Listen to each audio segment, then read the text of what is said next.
दोस्तों, स्कंद पुराण के महेश्वर खंड के केदार खंड का अध्याय 3-4 है। अध्याय 3, वीरभद्र का यज्ञ में आना। लोमाशा ने कहा, दाक्षायणी उस स्थान पर गई जहां महान यज्ञ हो रहा था। अपने पिता के निवास में जाकर, जो अनेक अद्भुत वस्तुओं से परिपूर्ण था, वह द्वार पर खड़ी हो गई। महान सौभाग्यशाली देवता प्रसन्न हो गए। वे अपने आसनों से नीचे उतर आए। देवताओं, माता पिता, मित्रों, संबंधियों और स्वजनों की सभा को देखकर उसने प्रसन्नतापूर्वक अपने पिता और माता को प्रणाम किया। तब देवी ने अवसर के अनुकूल ढंग से ये वचन कहे, अत्यंत तेजस्वी भगवान शंभु को आपने क्यों नहीं बुलाया? वे भगवान हैं जिनके द्वारा चराचर प्राणियों से युक्त यह संपूर्ण जगत पवित्र किया गया है। वे यज्ञ हैं, यज्ञ का एक महत्वपूर्ण अंग है। यज्ञ में दी जाने वाली आहुति, यज्ञ में दी जाने वाली सामग्री, मंत्र आदि, हव्य और काव्य, वे इन सब में समरूप हैं। यज्ञ करने वालों में वे सर्वश्रेष्ठ हैं। उनके बिना किया गया प्रत्येक कार्य अपवित्र हो जाता है। हे पिता, शंभु के बिना यज्ञ कैसे संपन्न हो सकता है? हे पिता, ये ब्रह्मा के साथ यहाँ कैसे आए? क्या आप नहीं जानते? हे भृगु, हे महाबुद्धिमान कश्यप, हे अत्रि, हे वशिष्ठ, हे शंकर, तुम अकेले हो, आज तुमने क्या किया है? हे विष्णु, तुम परम भगवान महादेव को जानते हो। हे ब्रह्मा, क्या तुम महादेव के पराक्रम को नहीं जानते? पहले तुम पंचमुख थे। तुमने सदाशिव से अहंकार पूर्वक कहा था, जिससे तुम चतुर्मुख हो गए। आश्चर्य है कि तुम उस चमत्कार को भूल गए हो। ये भगवान रुद्र हैं जिन्होंने पहले दारुवन के जंगल में भिक्षा मांगी थी, जब इस भिक्षुक को आपने और आपके दोस्तों ने शाप दिया था। रुद्र को शाप देने के बाद भी तुमने ये घटना कैसे भूल दी? वे ही भगवान हैं जिनके एक अंग से ही चराचर प्राणियों सहित ये जगत भरा हुआ है। सारा जगत उसी क्षण लिंग बन गया। ब्रह्मांड के उसमें विलीन हो जाने के कारण वे इसे लिंग कहते हैं। वासव, इंद्र सहित सभी देवता त्रिशूलधारी भगवान से उत्पन्न हुए हैं। ऐसे भगवान, जिन्हें वेदांतों के माध्यम से जाना जा सकता है, उन्हें तुम नहीं समझ सकते। उसके वचन सुनकर दक्ष क्रोधित हो गए और ये वचन बोले, तुम्हारी इतनी लंबी चौड़ी बातें किस काम की? इसका इस समय से कोई लेना देना नहीं है। हे सज्जन महिला, तुम जा सकती हो या रह सकती हो। तुम यहाँ क्यों आए हो? तुम्हारा पति एक अशुभ व्यक्ति है, जो शुभता के लिए अनुकूल नहीं है। हे अच्छी कमर वाली महिला, वह नीच है, वेदों से बहिष्कृत है। वह भूत प्रेतों और पिशाचों का राजा है, इसलिए उसे यज्ञ में आमंत्रित नहीं किया गया। हे मधुर वाणी वाली कोमल स्त्री, हे उत्तम कुल वाली स्त्री, मुझ मंद बुद्धि पापी ने तुम्हारा विवाह रुद्र से किया है, जो अभिमानी, दुष्टचित तथा अज्ञात पूर्वजन्म का है। अतः हे शुद्ध मुस्कान वाली स्त्री, तुम इस शरीर को त्याग दो और सुखी रहो। इस प्रकार दक्ष ने अपनी पुत्री सती को, जो समस्त लोगों द्वारा पूजित थी, संबोधित किया। अपने पिता को शिव के प्रति घृणा से भरा देखकर सती अत्यंत क्रोधित हो उठी। तब देवी ने इस प्रकार सोचा, यद्यपि मैं शंकर के दर्शन की इच्छुक हूँ, फिर भी मैं अपने भवन में कैसे जा सकती हूँ? यदि वे मुझसे इस घटना के विषय में पूछेंगी तो मैं क्या कहूंगी? जो महादेव की निंदा करता है और जो महादेव की निंदा सुनते हैं, वे दोनों नरक में जाते हैं और जब तक चंद्रमा और सूर्य चमकते हैं तब तक वहां रहते हैं। अतः मैं इस शरीर को त्याग दूंगी और अग्नि में प्रवेश कर जाऊंगी। इस प्रकार विचार करके और अपमान से अभिभूत होकर वे, हे रुद्र, हे शिव, शब्द बोलती हुई अग्नि में प्रवेश कर गईं। समस्त प्रांत हाय हाय के महान कोलाहल से भर गया। वे सभी जो सती के साथ आए थे, मंच पर चढ़ गए। अस्त्र शस्त्रों से लदे हुए वे बिना किसी अंतराल के उस स्थान पर एकत्रित हो गए। उन्होंने अपने अपने अस्त्रों से स्वयं पर प्रहार किया। उन्होंने अपने शरीर काट डाले। उनमें से कुछ ने अपने सिर काट लिए और उत्सुकतापूर्वक उनके साथ नीराजन दीपों को गोलाकार में घुमाना संस्कार किया। वे तुरंत भस्म हो गए। तब सबने इस प्रकार कहा, 20,000 गणों ने भयंकर गर्जना की। उन भयानक गणों ने अस्त्रों द्वारा उनके अंग काट डाले। इस प्रकार वे सभी दाक्षायणी के साथ वहीं नष्ट हो गए। यह एक महान चमत्कार था। इंद्र आदि सभी देवता, मरुत्गण, विश्वेदेव, अश्विनी तथा क्षत्रपगण, ये सभी तब चुप हो गए। उनमें से कुछ लोग श्रेष्ठ भगवान विष्णु की प्रार्थना करते हुए इधर उधर घूमने लगे। इस प्रकार उस दुष्ट बुद्धि वाले के यज्ञ का अंत हो गया। अयोग्य ब्राह्मण दक्ष का यज्ञ नष्ट हो गया और ऋषिगण भयभीत हो गए। हे ब्राह्मणों, इस बीच दक्ष के ये सारे कार्यकलाप और व्यवहार उदारचित नारद द्वारा रुद्र को बताए गए। नारद की बात सुनकर भगवान शिव अत्यंत क्रोधित हो गए। क्रोध में वे मानो अपने आसन से उछल पड़े। समस्त लोगों के संहार के कारण रुद्र ने अपनी जटाओं से एक जटा उखाड़कर क्रोधित होकर उसे पर्वत की चोटी पर पटक दिया। इस प्रचंड प्रहार के फलस्वरूप महान यशस्वी वीरभद्र उठ खड़ा हुआ। इसी प्रकार करोड़ों भूतों और पिशाचों से घिरा हुआ कले भी उठ खड़ा हुआ। उत्तम बुद्धि वाले रुद्र के क्रोधपूर्ण श्वास से 100 प्रकार के ज्वर तथा 13 सन्निपात उत्पन्न हुए। भयंकर एवं भयानक पराक्रम वाले रुद्र से वीरभद्र ने प्रार्थना की, हे प्रभु, आपका कौन सा कार्य संपन्न होना है, शीघ्र बताइए। इस प्रकार अनुरोध किए जाने पर भगवान रुद्र ने तुरंत उन्हें आदेश दिया, दक्ष के यज्ञ को नष्ट कर दो। 38 त्रिशूलधारी देवराज इंद्र की आज्ञा को सिर से ग्रहण करके अर्थात विनम्रतापूर्वक आज्ञा स्वीकार करके अत्यंत तेजस्वी वीरभद्र, जिन्हें कालिका ने चूमा था, आलिधा तथा समस्त भूतों से घिरे हुए दक्ष के यज्ञ की ओर दौड़े। उसी समय अचानक अपशकुन हुआ। तेज हवा चली और अपने साथ रेत और कंकड़ लेकर आई। वर्षा देवता ने रक्त की वर्षा की। चारों ओर अंधकार छा गया। हजारों उल्काएं धरती पर गिरी। देवताओं और अन्य लोगों ने ऐसी घटनाओं को अनिष्ट का पूर्वाभास देते हुए देखा। भयभीत होकर दक्ष भगवान विष्णु की शरण में गए। हे महान विष्णु, मुझे बचाओ, मुझे बचाओ। वास्तव में आप हमारे सबसे बड़े गुरु और बुजुर्ग हैं। हे सुरों में सबसे श्रेष्ठ, आप यज्ञ के समान हैं। मुझे इस भयंकर खतरे से बचाओ। दक्ष के अनुरोध और प्रार्थना करने पर मधुवधक विष्णु ने कहा, मैं ही तुम्हारी रक्षा करूंगा, इसमें कोई संदेह नहीं है। हे दक्ष, तुमने वास्तविक धर्म को समझे बिना ही भगवान शिव का अनादर किया है। भगवान शिव की अवहेलना के कारण सब कुछ निष्फल हो जाएगा। जहाँ पूजनीय लोगों की पूजा होती है, जहाँ पूजनीय व्यक्ति की पूजा नहीं होती, वहाँ अकाल, मृत्यु और भय ये 3 परिणाम होते हैं। अतः वृषभ ध्वजाधारी भगवान शिव का पूरे प्रयत्न से सम्मान करना चाहिए। महान भगवान का सम्मान न किए जाने के कारण तुम पर बड़ा भय तथा संकट मंडरा रहा है। आपके बुरे आचरण के कारण अब हम सब इतने शक्तिशाली नहीं रहे कि इस विषय पर आगे चर्चा करने की आवश्यकता ही न रहे। विष्णु के ये शब्द सुनकर दक्ष चिंतित हो गए। उनका मुख पीला पड़ गया और वे चुप होकर भूमि पर बैठ गए। रुद्र के आदेश पर अत्यंत शक्तिशाली वीरभद्र 9 दुर्गाओं और अन्य के साथ यज्ञ स्थल पर आए। 9 दुर्गाएं थी काली, कात्यायनी, ईशान, चामुंडा, मुंडमर्दिनी, भद्राकाली, भद्रा, त्वरिता और वैष्णवी। भूतों की एक बड़ी भीड़ भी महान तेज के साथ यज्ञ स्थल में प्रवेश कर गई। शाकिनी, दाकिनी, भूत, प्रमथ, गुह्यक, योगिनियों का समूह वृत्ताकार स्वरूप में तथा 64 तंत्र, ये सभी अचानक ही यज्ञ क्षेत्र में प्रविष्ट हो गए। वीरभद्र के साथ जो सैकड़ों हजारों गण थे, वे सब शंकर के पार्षद थे। वे सब रुद्र के समान रूप वाले थे। उनके 5 मुख और नीले कंठ थे। सबके हाथों में शस्त्र थे। उनके हाथों में छत्र और चौड़ियां थीं। वे सभी शिव के समान पराक्रमी थे। उनकी 10 भुजाएं और 3 आंखें थीं।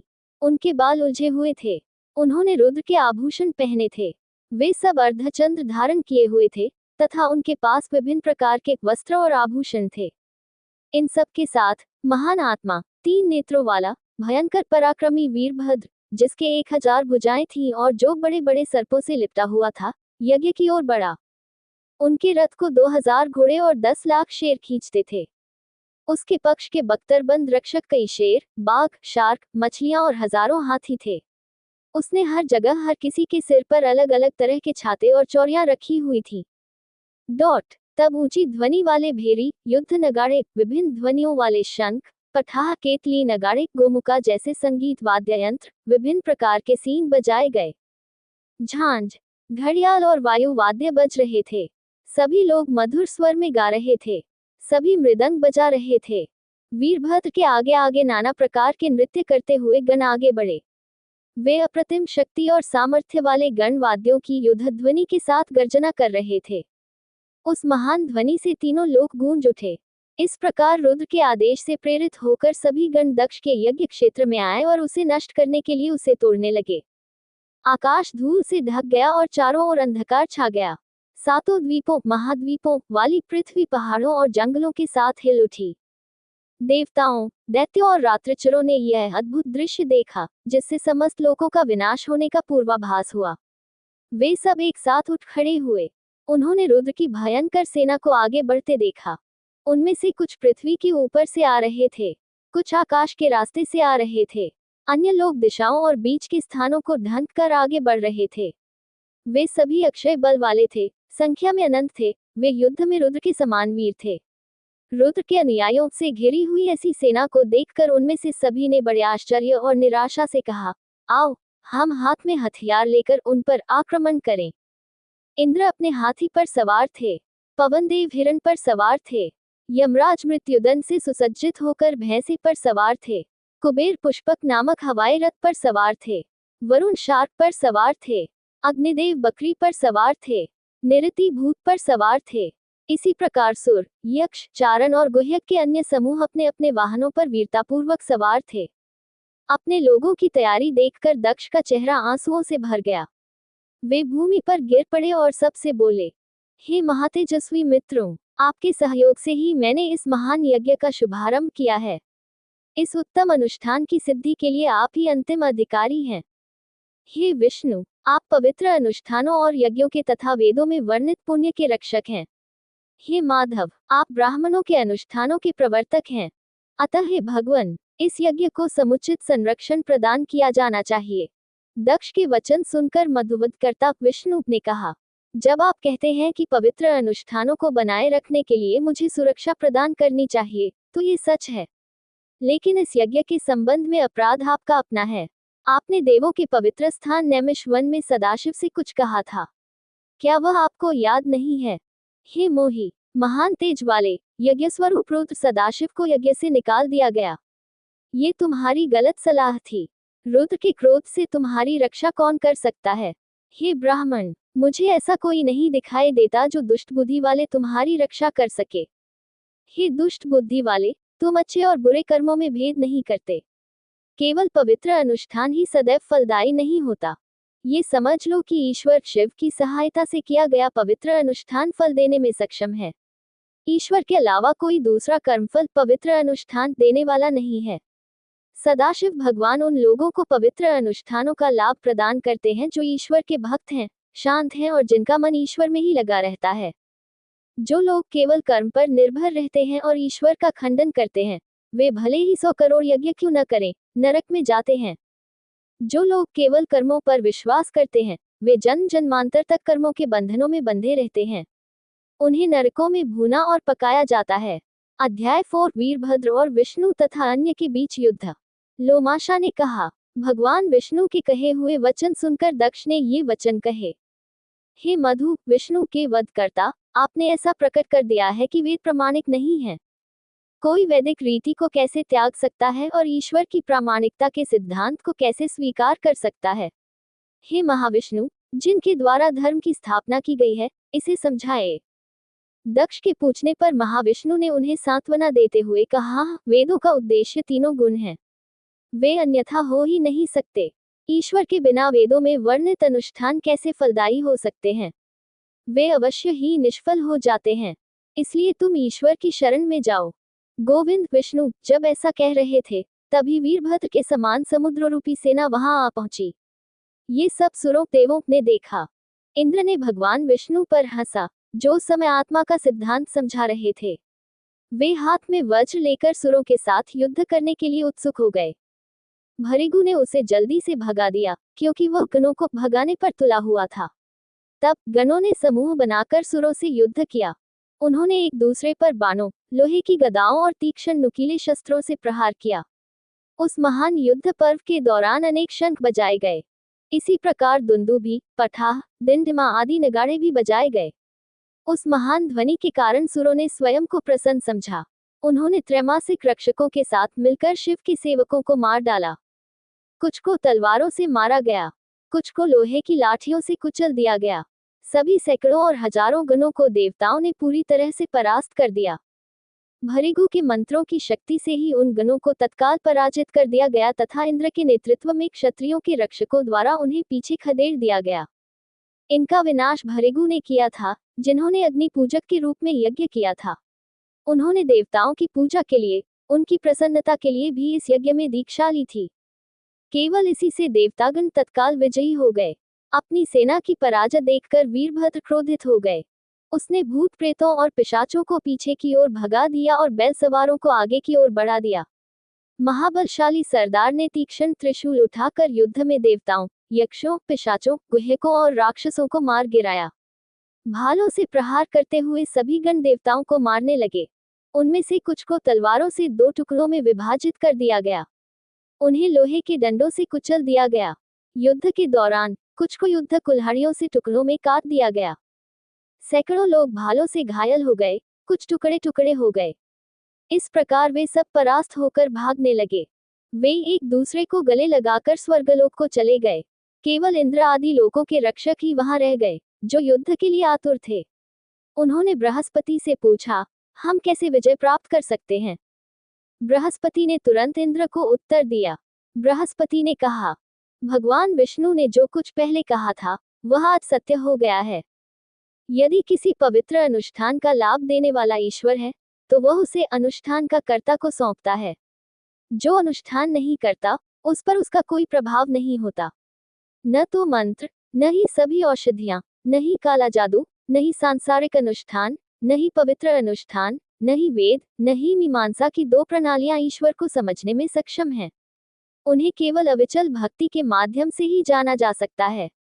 शांति और महान संतोष से सदाशिव को जाना जाना चाहिए, यानी जाना जा सकता है। उसी के द्वारा सुख दुख सहित संपूर्ण जगत की उत्पत्ति होती है। किंतु मैं आगे ये बताने की इच्छा से बोलूंगा कि उचित और अनुचित कर्म क्या हैं। हे इंद्र, तुमने यहाँ अन्य लोकपालों के साथ जाकर मूर्खता की है।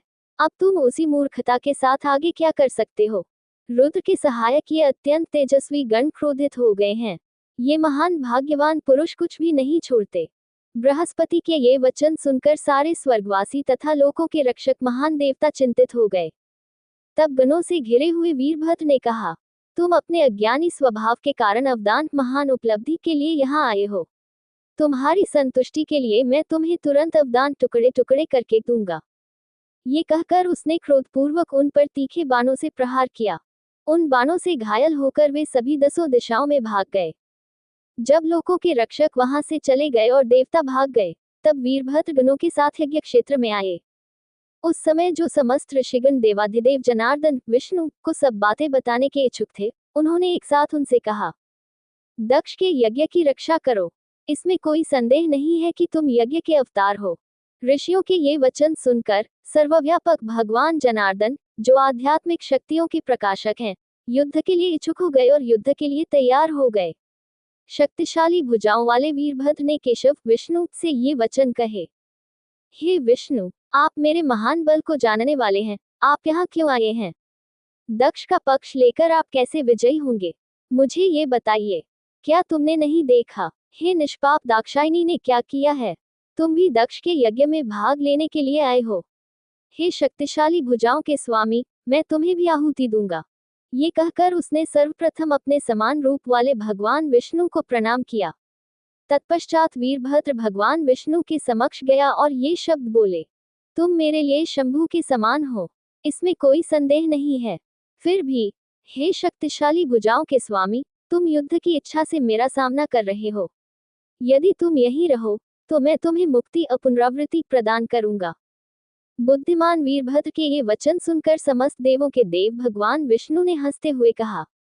विष्णु ने कहा, हे महाबुद्धिमान, आप रुद्र के तेज से उत्पन्न हुए हैं। आप बहुत शुद्ध और पवित्र हैं। मुझे इस यज्ञ में भाग लेने के लिए पहले भी दक्ष ने बार बार अनुरोध किया था। मैं अपने भक्तों के अधीन हूँ। महेश्वर का भी यही हाल है। हे वीरभद्र, मैं इसी कारण से रुद्र के क्रोध से उत्पन्न दक्ष के इस यज्ञ में आया हूँ। या तो मैं तुम्हें रोकूंगा या तुम मुझे रोकोगे। जब गोविंद ने इतना कहा, तब महाबाहु वीरभद्र हंस पड़े और प्रणाम करके जनार्दन विष्णु से नम्रतापूर्वक कहने लगे, जैसे शिव वैसे ही आप भी हैं। जैसे आप वैसे ही शिव भी हैं। हम सभी आपके और शंकर के सेवक हैं। उसके वचन सुनकर भगवान अच्युत विष्णु ने हंसते हुए ये महत्वपूर्ण वचन कहे, हे पराक्रमी भुजाओं के स्वामी, आप निसंकोच मुझसे युद्ध करें। जब मैं आपके बाणों और शस्त्रों से व्यथित हो जाऊंगा, तब मैं अपने धाम को चला जाऊंगा। ऐसा ही हो, कहकर महाबलशाली वीरभद्र ने अपना सबसे बड़ा अस्त्र उठाया और सिंह के समान दहाड़ने लगे। भगवान विष्णु ने भी अपना शंख बजाया, जिसे सुनकर युद्धभूमि से भागे हुए देवता पुनः लौट आए। इंद्र सहित समस्त लोकपालों ने अपने सैनिकों की व्यूह रचना की। तत्पश्चात इंद्र ने अपने 100 शूलों वाले वज्र से नंदिन पर प्रहार किया। नंदिन ने अपने त्रिशूल से शक्र को वक्षस्थल पर मारा। भृंगी को वायु ने तथा भृंगी को वायु ने प्रतिक्रिया में मारा। तीक्ष्ण धार वाले त्रिशूल को लेकर भली भांति तैयार खड़े हुए महाबलवान महाकाल ने भारी डंडा लेकर यमराज से युद्ध किया। कुष्मांड के राजा कुबेर से भिड़ गए। महाबली मुंड ने वरुण से युद्ध किया। उसने इतनी महान शक्ति के साथ युद्ध किया कि तीनों लोग चकित हो गए। अत्यंत शक्तिशाली चंड ने निरृत से युद्ध किया और उसके राक्षसी स्वभाव का उपहास करते हुए एक बहुत बड़ी मिसाइल से युद्ध किया। महानायक भैरव ने योगिनियों के समूह के साथ सभी देवों को चीर डाला और उनका अद्भुत रक्त पी लिया। समस्त क्षेत्रपाल, भूत प्रमथ, गुह्यक, शाकिनी, डाकिनी, भयंकर 9 दुर्गाएं, योगिनियां या तुधानियां, कुष्मांडक आदि गर्जना करने लगे, रक्त पीने लगे और बहुत सा मांस खाने लगे। ये देखकर कि उसकी सेना नष्ट होती जा रही है, सुरराज ने नंदिन को छोड़कर वीरभद्र को चुनौती दी। विष्णु को छोड़कर वीरभद्र ने देवेंद्र से युद्ध किया। उन दोनों के बीच का युद्ध मंगल और बुध के बीच हुए युद्ध के समान भयंकर था। जब शक्र वीरभद्र को मारने के लिए उद्यत हुए और शीघ्रता से उसके लिए तैयार हुए, तब वीरभद्र ने क्रोधित होकर हाथी पर बैठे हुए इंद्र को बाणों की वर्षा कर दी। अत्यंत पराक्रमी वीरभद्र को इंद्र ने तुरंत ही अपने 100 शूलों वाले वज्र से घायल कर दिया। तत्पश्चात उसने वीरभद्र ने हाथी और वज्र सहित इंद्र को निगलने का प्रयत्न किया। जब सभी भूतों ने वीरभद्र को इंद्र को मारने के लिए उद्यत देखा, तो उन्होंने हा हा का उच्च स्वर में नारा लगाया। वीरभद्र को इंद्र को मारने के लिए उद्यत देखकर भगवान विष्णु शीघ्रता से वहां आए और वीरभद्र के सामने खड़े हो गए। उसने शक्र को पीछे धकेल दिया और वीरभद्र से युद्ध किया। उन दोनों के बीच बहुत भयंकर युद्ध हुआ। तत्पश्चात वे नाना प्रकार के अस्त्र शस्त्रों से युद्ध करने लगे।